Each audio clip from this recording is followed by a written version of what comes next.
ఈ యువతకి డ్రగ్స్ అలవాటు పడి ఉండటంతో తల్లిదండ్రులు ఏమీ చేయలేక పోలీసులకు అప్పగించారు. ఈ అమ్మాయిని 6 పోలీసులు ప్రశ్నిస్తుండగా తల్లిదండ్రులు ఎంత కష్టపడ్డారో మీరు కూడా మీ పిల్లలను జాగ్రత్తగా చూసుకోండి.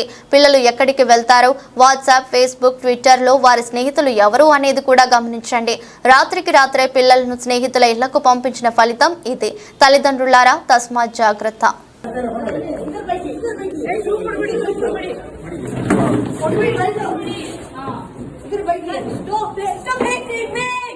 ओके ठीक है, अच्छी से मैं आप लोग बात करते हैं। क्या कुछ दिमाग में होता है? क्या काम होता है?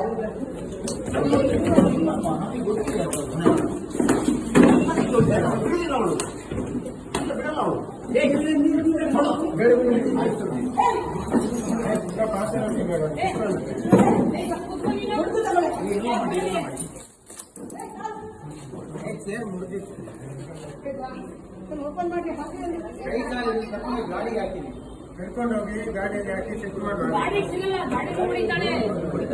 ಓಪನ್ ಮಾಡಿ ಗಾಡಿಲೇ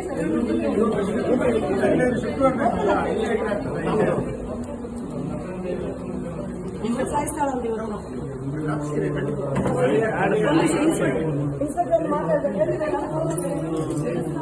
ಗಾಡಿ ಹಾಕಿ ಬಿಡಬಾರ್ದು. ಮತ್ತೆ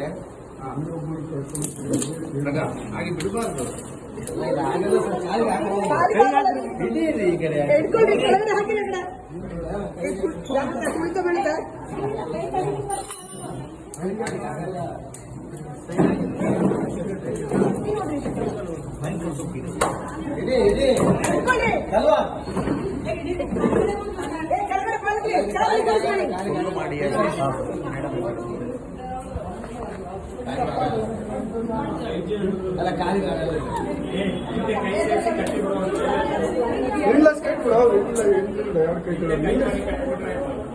ಅಲ್ಲ ಅಲ್ಲೇ ಹಾಕ್ಬೇಕು, ಅಲ್ಲೇ ತಗೊಂಡು ಹೋಗ್ರು.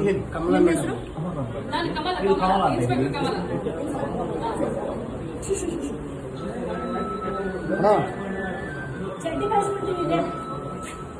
ಅದೆಲ್ಲ ಗೊತ್ತಿಲ್ಲ ಅವಳಿಗೆ. ಚಡ್ಡಿ ಕಾಲು ಜೋಡಿಸಿದ್ರೆ ಅಲ್ಲ ಆ ಕಡೆಗೆ ಅದ್ರ ಮೇಲೆ ಹಾಕಿದ್ರೆ ಗಾಳಿಗೆ ಅಲ್ಲ ಒಂದು ಕೈಗೆ ಹಿಡ್ಕೊಳ್ರಿ, ಲೂಸ್ ಬಿಡಬೇಡಿ.